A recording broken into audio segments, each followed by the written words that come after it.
안녕하세요. 매일 새로운 사연을 전하는 읽어주는 사연 라디오입니다. 구독과 좋아요, 많은 공유 부탁드립니다. 오늘의 사연 시작하겠습니다. 안녕하세요. 결혼한 지 올해로 4년 된 30대 후반의 여성입니다. 제 나이도 있고 해서 혼자가 된다는 게 무척이나 두려웠는데 결국 이혼하는 쪽으로 마음을 굳혔어요. 그리고 지금 이렇게 마지막으로 머릿속을 정리하는 마음으로 글을 쓰게 되었네요. 호의를 베풀면 호구로 본다는 말은 정말이지. 누가 처음 했는지는 몰라도 진짜 딱인 말인 것 같아요. 딱 저랑 저희 시부모님 얘기거든요. 남편하고는 사회생활을 하면서 알게 된 사이예요. 하지만 나이 차이도 많이 났고 그렇다 할 공통 분야도 없다 보니 가까워질 계기랄 게 딱히 없었죠. 그런데 어째서인지 언젠가부터 남편은 뭐하냐 보고 싶다 해가며 저에게 연락을 해왔고 급기야 한 날은 절 좋아한다고 고백을 하더라고요. 너무 어이가 없었어요. 아무리 연상연하 커플이 유행이라지만 그게 제 이야기가 될 줄은 꿈에도 상상을 못했으니까요. 아무튼 처음에 저는 남편의 고백을 단칼에 거절했습니다. 그런데 남편은 쉽게 포기하지 않대요. 이후로도 거의 2년 가까운 시간 동안 한 번만 기회를 달라며 저에게 매달렸거든요. 그리고 남편의 한결같은 그리고 무조건적인 애정 공세에 저는 결국 마음의 문을 열게 되었죠. 남편의 조건은 제가 평소에 가지고 있던 제 나름의 기준에 미치지 못했지만 크게 개의치 않았습니다. 참고로 저희 남편에 대해서 이야기를 좀 해보자면 사업을 실패하신 시부모님 밑에서 자란 시부모님 눈에만 잘난 평범한 직장인 정도로 말할 수 있겠네요. 반면에 저는 제 입으로 이렇게 표현하기가 껄끄럽긴 하지만 그래도 꽤나 사는 집의 외동딸이었죠. 친정부모님은 두 분 다 강단에 서시는 분들이셨고 대대로 물려받으신 재산도 있으셨거든요. 그리고 그 재산의 일부를 저에게 일찍이 물려주신 덕분에 제 앞으로는 월세가 나오는 원룸도 몇 개 있었고 이와는 별개로 저도 남편처럼 직장을 다니고 있었으니 어떻게 들릴지 모르겠지만 제가 남편보다 나이가 많다는 점을 제외하고는 제가 남편에게 부족한 점은 없었다고 생각해요. 하지만 시댁에서는 제 나이를 흠잡아 결혼을 반대하셨고 친정에서는 반대까지는 아니었지만 그래도 시댁 형편이 어려우면 분명히 제가 스트레스를 받는 순간이 올 거라며 걱정 정도는 하시는 눈치셨어요. 하지만 어째서인지 시댁의 반대는 오래가지 않았습니다. 나중에 알고 보니 남편이 제가 가진 재산이라던가 그런 걸 시부모님에게 죄다 말씀을 드렸었다네요. 그러자 시부모님도 못 이긴 척 저희 결혼을 허락해 주셨던 거고요. 만약 이 사실을 결혼 전에 알았다면 시부모님의 검은 속내가 역겨워서라도 오히려 제가 이 결혼 안 하겠다 했을지도 모르는데 남편이 이런 이야기는 쏙 빼놓고 마치 자기가 시부모님을 간절히 설득하여 상황이 달라진 것 마냥 저에게 생쇼를 해댔으니 그때를 생각하면 남편이란 인간이 괘씸할 뿐이에요. 아무튼 어찌저찌 허락은 받아서 결혼 준비를 시작했는데 앞서 언급한 대로 시댁은 사업 실패로 가세가 무척이나 기울어져 있다 보니 결혼을 하는 데 있어서 어떠한 도움도 기대할 수 없는 상황이었습니다. 그래도 그나마 남편이 모아둔 돈이 좀 있었기에 그걸로 가정가구 등을 채우긴 했지만 기본적으로는 제가 가진 아파트, 제가 가진 차, 소위 굵직굵직한 건 전부 다 제가 가진 걸로 시작했어요. 그래도 정말이지 시부모님한테 서운한 티 한 번 내본 적 없었습니다. 그냥 없으니 그러셨겠지 하고 말았죠. 친정부모님도 말씀하시길 있는데 안 해주시는 것도 아니고 없어서 못 해주는 사람들 마음은 오죽하겠느냐며 저더러 그걸 탓하면 안 된다 하셨으니까요. 그리고 막상 결혼하고 살아보니 시부모님이 나쁘신 분들은 아니셨어요. 특히 어머님께선 제가 그간 들어왔던 시어머니의 모습과는 많이 달랐죠. 저한테 이래라 저래라 시키시는 것 일절 없으셨고 제가 작은 선물이라도 하나 해드리면 얼마나 좋아해 주셨는지 몰라요. 명절에도 시댁뿐만 아니라 친척집까지 돌아다녀야 하긴 했지만 그래도 저한테 일은 시키지 않으셨어요. 물론 그렇다고 저도 가만히 있던 건 아닙니다. 자발적으로 요리도 하고 설거지도 하고 어머님이 워낙 뭘 시키시지 않으셨으니 오히려 저도 눈치껏 싹싹하게 움직이게 되더라고요. 저는요 정말이지 솔직히 이 정도 고부관계면 어디 가서 말하기 남 부끄럽지 않은 사이라고 생각했네요. 하지만 저 혼자만의 착각이었을까요? 시작은 아버님의 유일한 수입원이 끊어지면서였어요. 아버님은 이전에 작은 공장을 운영하시다가 보증을 잘못 써시는 바람에 순식간에 빚더미에 올라앉으셨고 이후로 개인 파산을 하신 뒤 그나마 운 좋게 지인의 사무실에서 잡무를 봐주시고 계셨어요. 그런데 그 지인분도 나이가 있으셔서 올해 초 사무실 문을 닫았고 그렇게 아버님도 졸지에 일자리를 잃으셨죠. 아버님은 그 일로 크게 충격을 받으신 듯했고 더는 뭘 해야 할지 도통 모르겠다며 저희 남편에게 하소연을 하셨던 모양입니다. 부자지간이라고 해도 아버님도 얼마나 갑갑하셨으면 아들을 붙들고 그런 이야기를 하셨을까 싶어요. 아무튼 그런 이야기가 오갔다는 걸 알게 된 지 며칠이 지났을 무렵 남편이 저에게 부탁이 있다더니 하는 말이 저희 친정아버지한테 말씀드려서 친정아버지가 가지고 계신 건물의 관리 일을 아버님께 맡기면 안 되겠냐는 거예요. 솔직히 좀 당황스러웠지만 일단은 알겠다고 한번 여쭤보겠다고 했습니다. 하지만 너무 기대는 하지 말라고 했어요. 제가 알기로는 이미 건물마다 관리해 주시는 분들이 계시기도 했고 다들 저희 가족과 오랜 인연이라서 한 분이라도 스스로 관두시지 않는 한 친정아버지 성격에 내보내시진 못하실 게 분명했으니까요. 하지만 결론부터 이야기하자면 다행히 친정아버지 건물 중 한 곳의 관리인분이 와이프 되시는 분과 귀농을 하기로 했다는 소식을 전해온 참이었고 그래서 아버님께 관리직 일을 맡길 수 있게 되었습니다. 그래서 남편에게 될 것 같다고 이야기를 하니 정말 기뻐하더라고요. 아버님도 남편에게 연락을 받으신 건지 저에게 몇 번이나 전화해 고맙다 하시면서 이제 좀 숨통이 트이는 기분이라셨죠. 그런데 어머님께선 저희 세 사람과는 의견이 다르셨던 모양입니다. 저는 정말이지 어머님의 그런 모습은 처음 봤어요. 아버님께서 제 덕에 너무 기분이 좋으시다며 당신이 밥 한 끼 사시겠다고 한 번 시댁에 오라셨습니다. 사실 남편과 결혼한 이후로 아버님이든 어머님이든 시부모님한테 밥을 얻어먹어 본 건 채 5번이 되지 않았어요. 한 달에 한두 번은 꼭 보는 사이였다는 걸 감안하면 얼마나 적은 횟수인지 짐작이 가시겠지요. 아무튼 그래서 남편이랑 가벼운 발걸음으로 시댁을 찾았는데 시댁 현관의 초인종을 누르자 어머님께서 나와 문을 열어주셨거든요. 그런데 어머님 표정이 정말 찬바람이 쌩쌩 분다는 게 이런 건가 싶은 게 비교적 둔한 성격의 남편도 대번에 어머님께 무슨 일 있냐고 여쭤볼 정도였으니까요. 게다가 집 안으로 들어서니 어째서인지 아버님 또한 어머님 눈치를 보느라 바쁘신 게 분명히 무슨 일이 있구나 싶대요. 하지만 저는 어쨌든 며느리니까 며느리의 임무라고 해야 하나? 아무튼 이 분위기를 어떻게든 살려봐야지 싶어서 원래 그런 성격이 아님에도 불구하고 너스레를 떨었어요. 두 분 다 왜 이렇게 힘이 없으시냐? 좋은 날인데 우리 나가서 맛있는 거 먹자. 아버님 저 너무 배고프다 뭐 사주실 거냐? 그러자 그때 어머님께서 네가 뭘 얼마나 대단한 일을 했다고 그러냐면서 저에게 핀잔을 딱 주시는 게 도대체 뭐지 싶은 거예요. 하지만 그렇다고 제가 어머님께 바로 짜증을 내기도 그래서 제가 혹시 뭐 실수한 거 있냐 있으면 말씀해달라 고치겠다 했습니다. 그랬더니 어머님께서 하시는 말씀이 그래 너 말 잘했다 하시더니 저더러 어떻게 그럴 수가 있냐며 소리를 지르셨어요. 어떻게 아버님더러 니네 아버지 건물에서 경비나 서라고 할 수 있냐면서 말이죠. 그리고는 내가 그동안 너한테 어떻게 했는데 너는 겨우 우리를 그 정도 취급밖에 안 하냐 하시면서 정말이지 뭐라고 할 말이 없더라고요.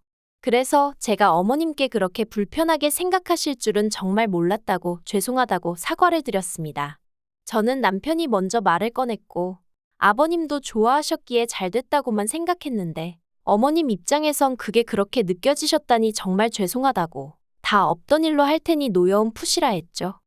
그리고 그날 저녁 결국 저녁을 얻어먹긴커녕 어머님 마음 달래드린다고 동네에서 제일 비싼 고깃집 가서 소갈비 사드리고 그러고 왔어요.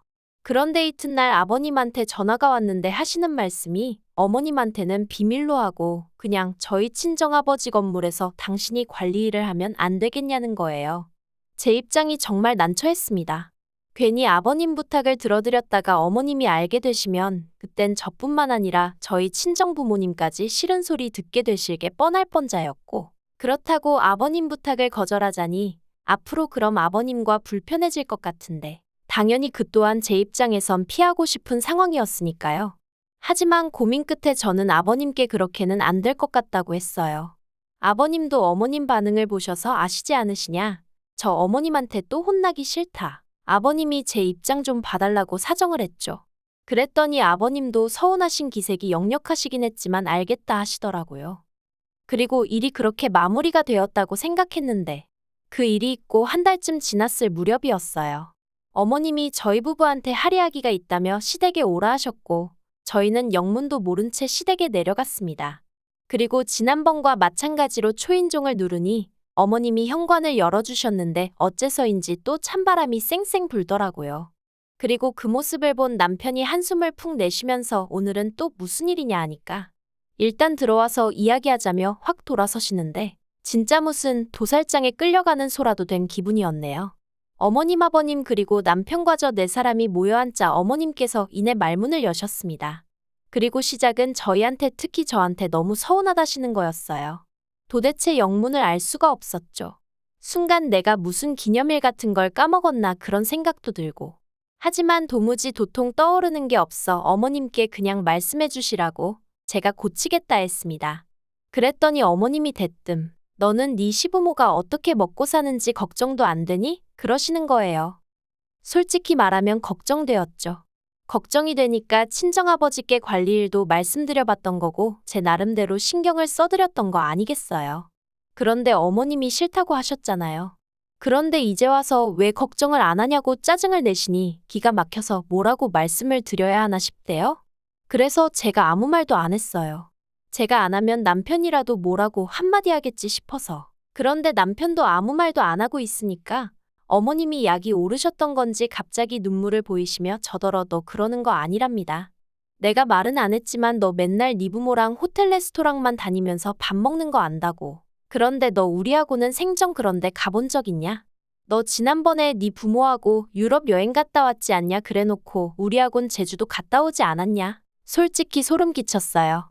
겉으로는 매번 괜찮다 괜찮다 하셔놓고 속으론 하나씩 전부 다 비교하고 계셨다는 거잖아요. 게다가 말이 나왔으니 말이지만 친정부모님과 좋은 식당에 다닌 건 사실이에요. 하지만 비용을 전부 친정부모님이 내셨으니 두 분 취향에 맞춰서 움직인 것뿐입니다. 여행도 마찬가지예요. 모든 경비를 친정부모님이 부담해 주셨고 저희는 기념품하고 시부모님 선물 살 때만 돈 썼어요. 참고로 유럽 여행에서 돌아올 때 어머님 명품백 사다 드렸고요. 그런데도 어머님이 계속해서 가족여행 다녀와서 좋았냐 어쨌냐 하도 눈치를 주셔서 그래서 어머님 아버님 모시고 제주도라도 다녀오게 된 거예요. 그리고 이때 저희 시부모님 당연하다는 듯 저희 주머니만 바라보고 계셨는걸요. 그런데 그걸 그렇게 비교를 하고 계셨다니 어이가 없었습니다. 하지만 가타부타 일일이 설명을 하기도 뭐하고 하고 싶지도 않아서 그냥 듣고만 있었어요. 그런데 저희 어머님은 하고 싶으신 말씀이 많으셨던 모양입니다. 그쯤에서 끝내시지 않고 덧붙이시기를 시부모도 부모라면서 앞으로 당신들 생활비로 달에 200만 원씩 보내래요. 저희 친정부모님이 만약 이런 상황이면 모른 척 했겠냐고. 아니 네가 200만 원만 주고 말았겠냐면서 정말이지 더는 안 되겠다 싶어서 결국 한마디 했습니다. 어머님 말씀대로 시부모도 부모인데 어째서 시부모님은 저희를 챙겨주시기는커녕 저희한테 받으실 궁리만 하시느냐고. 저희 친정부모님은 가진 거 하나라도 더 주지 못해서 안달이신데 어쩌면 이렇게 다르냐 했죠. 그랬더니 어머님이 적어보라고 그동안 잘해준 거 하나 소용없다면서 저더러 이제껏 속으로 그딴 생각이나 하고 있었으니 저런 말이 나오는 거라며 생사람을 잡으시더라고요. 더는 대화를 해봤자 말이 통할 것 같지 않아 자리에서 먼저 일어났습니다. 그리고 남편에게 어머님 아버님하고 대화 잘 나누고 오라고 한마디 하고 먼저 돌아서서 나오는데 남편이 쫓아나오더라고요.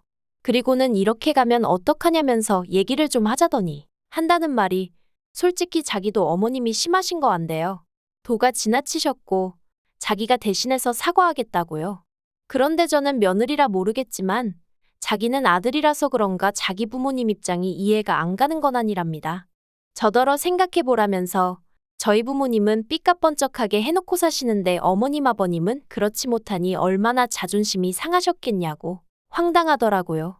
어머님 아버님이 왜 당신들 스스로를 저희 친정부모님과 비교를 하시는 건지도 모르겠고 설령 비교하시고 속상하셨다고 한들 그게 저나 저희 친정부모님의 잘못도 아닌데 왜 저에게 화를 내시는 건지도 이해가 안 됐으니까요. 그런데 남편은 계속해서 그러니까 그냥 불쌍한 사람들이다 생각하고 한 달에 200씩 드리잡니다. 원룸 3개 월세 합치면 그 정도 되지 않냐면서 그 돈은 제가 힘들게 노력해서 버는 돈도 아니니 괜찮지 않냐고. 우리는 그거 없어도 살잖아 하는데 어이가 없었죠. 그래서 싫다고 했어요. 이러나 저러나 친정부모님이 나 여유 있게 마음 편히 지내라고 주신 건데 그렇게는 못 드린다 했습니다. 그리고 당장 우리 친정부모님도 아직 현역에서 일하고 계시는데 아버님 어머님은 왜 못하시냐. 두 분도 뭐든 찾아서 하시라고 해라. 두 분이 버셔도 부족하면 내가 그때 가서 생각은 해보겠다. 하지만 아무것도 안 하고 계시면서 무턱대고 나한테 생활비를 달라 하니 당신이 듣기에도 억지스럽지 않냐. 그러자 남편 얼굴색이 울그락불그락 하더니 저한테 정말 너무하대요. 자기가 이렇게까지 자존심 버리고 부탁을 하는데 그러면 좀 못 이긴 척 드릴 수 있는 거 아니냐면서. 저더러 돈이라면 환장을 한 거냐고. 세상엔 돈보다 중요한 게 많다나요? 그리고는 자기가 어떻게든 어머님 아버님한테 제 이야기를 잘해주려고 했는데 미워서 그러기 싫답니다. 이참에 어머님 아버님한테 점수가 왕창 깎였을 텐데 저더러 알아서 하래요. 이제 어머님이 시집살이 시키셔도 자기는 제 편도 안 들어줄 거고 저희 친정부모님한테도 싹싹하게 안 하겠답니다.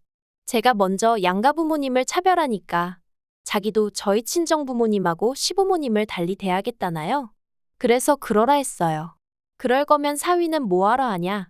나는 뭐하러 니네 집 며느리하고. 이참에 다 때려치자고 했죠. 그리곤 열받아서 혼자 차 끌고 집에 왔습니다. 그리고 정말 어이없게도 남편이 집에 안 들어왔어요. 회사에 출근은 했는지 어쨌는지 모르겠지만 아무튼 4일이란 시간 동안 집을 비웠죠. 남편은 제가 전화라도 해서 어르고 달랠 줄 알았던 모양인데 저는 그럴 생각이 조금도 없었습니다. 어찌나 생각할수록 괘씸하던지 남편에게 이혼하자 했고 어머님 아버님께도 마음에 드는 새 며느리 보시라 저는 이 며느리 자리 내려놓겠다 문자를 보내놓은 상황이에요. 남편은 어디 한번 해보자고 답장이 왔는데 제가 부양 의무를 져버렸으니 이혼의 귀책 사유가 저한테 있다나요? 어이가 없어서 그래 정말 해볼 테면 해보자고 했습니다. 그렇게 자기 부모 안쓰러우면 지가 투잡스리잡을 뛰어서라도 생활비 대드리던가. 왜 남의 부모님 재산으로 자기 부모 뱃속을 채우려 드는지 진짜 생각할수록 심보도 그런 심보가 없다 싶네요. 긴 이야기 들어주셔서 감사합니다. 오늘의 사연은 여기까지입니다. 구독과 좋아요, 알람 설정해주시면 앞으로 더 좋은 사연으로 찾아오겠습니다. 감사합니다.